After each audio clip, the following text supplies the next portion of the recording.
일본 도쿄 신주쿠 실제 상황.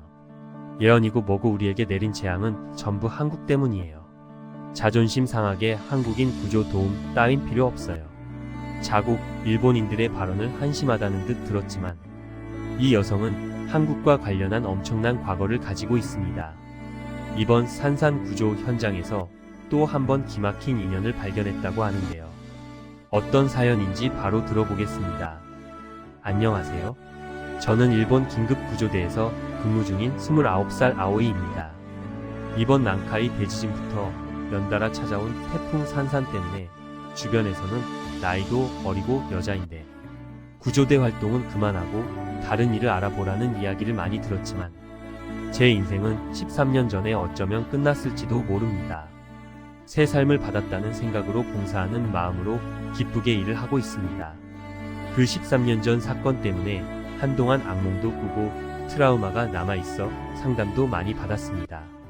그날의 기억은 아직도 생생합니다. 14살이었던 저는 학교에서 수업을 듣던 중 갑작스럽게 찾아온 강한 지진에 놀라 책상 밑으로 숨었습니다. 일본에서는 지진이 가끔씩 있는 일이었지만 그날의 지진은 차원이 다른 지진이었습니다. 얼마 지나지 않아 건물이 무너지기 시작했고 정신을 차려보니 저는 어둠 속에 갇혀버렸습니다. 처음엔 책에서 배운 대로 금방 누군가가 저를 구해줄 것이라 생각하고 긍정적으로 생각하려 했습니다. 그러나 시간이 지나면서 점점 희망을 잃어갔습니다. 아무도 제가 여기 있다는 것을 모를 거라는 생각에 빠지자 몸이 축 늘어졌습니다. 그리고 점점 잠이 오기 시작했죠. 이대로 잠에 들면 죽을지도 모른다고 생각했지만 소용없었습니다. 그렇게 정신이 아득해질 무렵 희미하게 들려오는 소리가 있었습니다. 누군가가 제 이름을 부르고 있었습니다. 처음엔 이제 죽는가 보다 싶어 환청인 줄 알았지만 점점 선명해지는 목소리에 눈이 번쩍 뜨였습니다. 여기 사람이 있으니 제발 살려달라고 간절히 소리쳤습니다. 그리고 얼마 후 제 앞에 한 줄기 빛이 비쳤습니다. 그 빛 속에서 나타난 사람은 바로 한국인 구조대 윤석 아저씨였습니다. 아저씨의 첫 말을 듣고 저는 눈물이 차올랐습니다. 부드럽게 미소 지으며 이제 안전하니 같이 나가자고 하시는데 마치 꿈을 꾸는 것만 같았습니다. 어둠 속에서 위축되어 있던 저는 여전히 정신을 차릴 수 없었지만 아저씨는 챙겨온 물을 건네주시며 제 손을 꼭 잡아주셨습니다.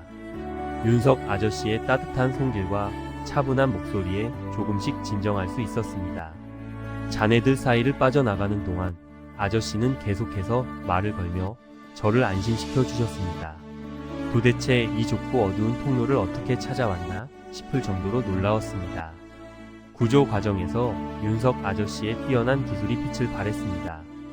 불안정한 구조물을 만났을 때 순간적인 판단으로 위험을 피하는 모습을 보며 그분의 전문성과 따뜻함을 느꼈습니다.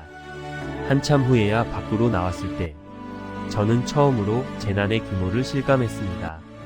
무너진 건물들과 울부짖는 사람들, 줄지어 있는 시신들로 인해 이번 지진의 참상을 눈앞에서 느낄 수 있었습니다. 윤석 아저씨는 저를 응급치료팀에 인계하면서 어린 학생이고 오랫동안 혼자 어둠 속에 있었기 때문에 꼭 심리치료가 필요하다고 이야기해 주셨습니다. 그런데 갑자기 하지도 않던 행동을 했습니다. 돌아가려는 아저씨의 손을 꼭 잡았습니다. 위험한 곳에 다시 들어가려는 아저씨가 걱정되었기 때문입니다. 그만하시길 바라는 마음이 들었습니다. 아저씨는 그런 저를 보고 정말 고맙다고 하시곤 아직 아오이처럼 남아있는 학생들이 많다며 마지막 한 명까지 구하는 게 자신의 임무라고 말했습니다. 오늘 구조를 마무리하고 병원에서 치료를 잘 받는지 확인할 것이라며 저를 안심시키고 현장으로 돌아가셨습니다. 저는 병원으로 이송되어 치료를 받았습니다. 기적적으로 큰 외상은 없었고 간단한 드레싱만 받으면 되는 상태였지만 영양실조로 인해 짧게나마 병원에 입원해야 한다는 이야기를 들었습니다.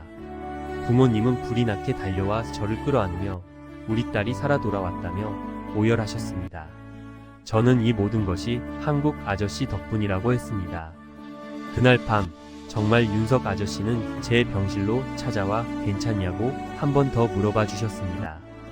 부모님도 정말 은인이시라며 어떻게 살해를 해야 좋을지 모르겠다고 하셨지만 윤석 아저씨는 괜찮다며 자신의 일이라고 아오이가 살아있어줘서 그 어둠 속을 뚫고 들어간 보람이 있다고 말했습니다. 그 후 저는 윤석 아저씨를 롤모델로 삼아 구조대원의 길을 걷기로 결심했습니다. 1년에 한두 번은 아저씨와 연락을 주고받기도 했습니다. 아저씨는 처음엔 제가 구조대원이 되는 것을 말리셨지만 강력한 제 의지에 나중에는 두 손 두 발 들고 응원해 주셨습니다. 그리고 마침내 꿈을 이뤄 지금은 일본 긴급 구조대의 일원이 되었습니다. 최근 태풍 산산이 일본을 강타한 직후 일본 SNS에서는 한 일본인 할머니 무녀의 예언이 화제가 되었습니다. 이 할머니 무녀는 연예인들의 대소사를 모두 맞춰 화제가 된 인물인데 이번엔 놀라운 정확도로 태풍의 경로와 피해 규모를 맞췄다고 합니다. 그리고 이 무녀는 난카이 대지진까지 정확히 언급하며 일본인들의 주목을 받았습니다. 구조 작업 중 잠깐의 휴식 시간에 동료들과 이 소문에 대해 이야기를 나누었습니다.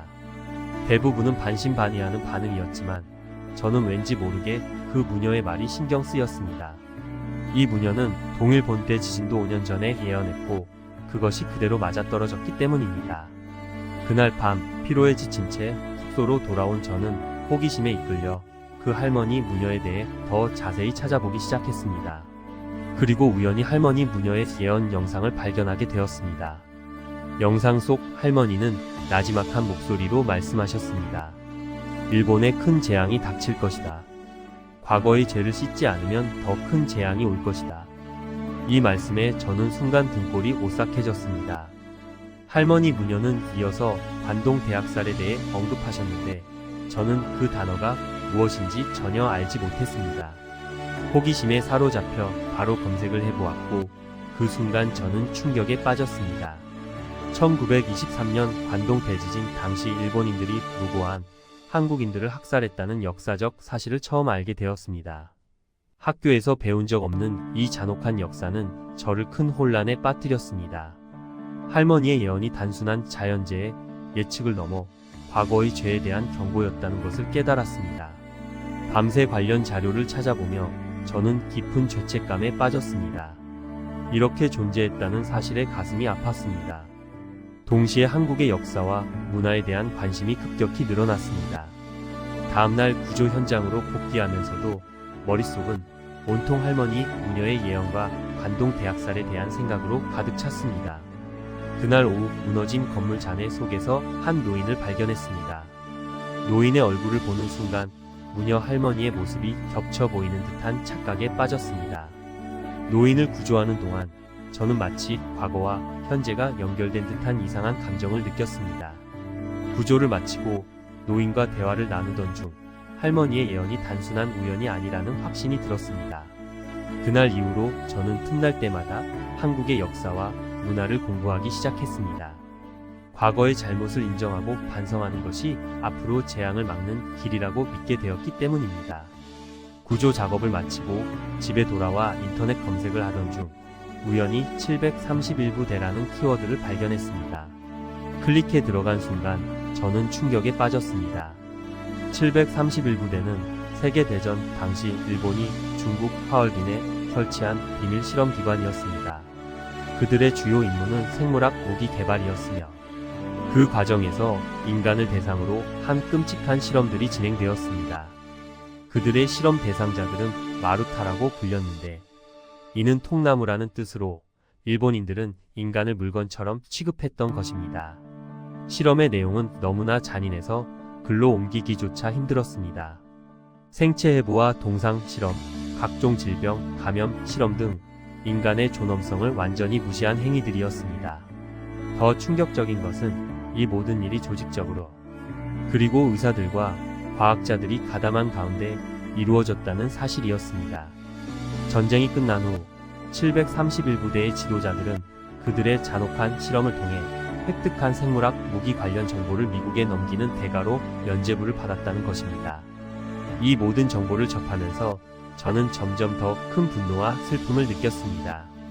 어떻게 이런 일이 있었는데 우리는 전혀 모르고 있었던 걸까요? 학교에서 이런 내용을 한 번도 배운 적이 없다는 사실이 저를 더욱 괴롭게 했습니다. 대지진 때 같은 대피소에서 발생했던 성폭행 사건이 떠올랐습니다. 당시 한 여성이 화장실 가는 길에 성폭행을 당했었죠. 그 기억이 떠오르면서 저는 이서가 걱정되었습니다. 그녀는 외국인이고 부상까지 있어 더욱 취약해 보였어요. 잠시 고민하다 용기를 내어 이서에게 제안했습니다. 이서는 너무 미안해하며 망설였지만 저는 꼭 이렇게 해야 할 것만 같은 생각에 집에 도착하자 이서는 안도의 한숨을 내쉬었어요. 아무래도 대피소보다는 훨씬 깨끗한 환경과 프라이버시가 보장되기 때문이죠. 저는 이서에게 샤워를 하고 쉬라고 했어요. 그동안 저는 간단한 식사를 준비했습니다. 이서가 샤워를 마치고 나왔을 때 그녀의 얼굴에서 피로가 조금은 가신 것 같았어요. 식사를 하면서 우리는 서로에 대해 이야기를 나누었습니다. 이서는 한국에서 의대를 다니다 교환 학생으로 일본에 왔다고 했어요. 그런데 대화 중에 이서가 한국 가족과 연락이 되지 않아 걱정을 많이 하실 것 같은데 대피소에서는 도저히 기회가 오질 않았다고 얘기했어요. 혹시 가능하다면 전화를 한 통 쓸 수 있냐고 했죠. 저는 제 휴대폰을 건네주며 한국으로 전화를 해보라고 했습니다. 그리고 저도 윤석 아저씨께 한국인 유학생 이서를 구조했다고 연락을 해보려고 했죠. 이서는 감사하다는 말과 함께 전화를 걸기 시작했어요. 가족과 연결이 되었는지 이서의 표정이 밝아졌고 눈물도 글썽이는 것 같았어요. 그녀는 빠른 한국어로 이야기를 나누었고 저는 옆에서 안도의 미소를 지었습니다. 그런데 갑자기 이서의 표정이 놀랍게 변했어요. 그녀는 저를 빤히 쳐다보더니 전화기를 제게 건넸습니다. 이서의 삼촌이 저와 이야기하고 싶다고 했어요. 저는 알지도 못하는 사람이 왜 저와 전화를 하고 싶어 하는지 궁금해서 의아해하며 전화를 받았는데 그 순간 저는 충격에 빠졌습니다. 13년 전 저를 구해주셨고 제가 지금 구조대를 하는데 가장 큰 영향을 미치고 있는 한국 구조대원이 바로 이서의 삼촌이었던 거예요. 저는 얼마 전 윤석 아저씨가 한국인 유학생 얘기를 한 게 그제서야 생각났고 설마 이서가 윤석 아저씨 조카였을 거라곤 상상도 하지 못했습니다. 윤석 아저씨는 감격에 겨운 목소리로 이번에는 제가 아저씨 조카를 살렸다며 믿기지 않는다고 했어요. 저는 갑자기 저도 감정이 복받쳐 올라 눈물을 참을 수 없었습니다. 13년 전 그날의 기억이 생생히 떠올랐어요. 아저씨의 따뜻한 손길과 안심시키는 목소리 그리고 그 아저씨가 보여준 용기와 헌신. 그 모든 것이 제가 구조대원의 길을 걷게 된 이유였거든요. 아저씨는 제게 고마움을 전하며 이서를 잘 부탁한다고 말씀하셨어요. 저는 아저씨의 은혜에 조금이나마 보답할 수 있어 기쁘다고 답했습니다.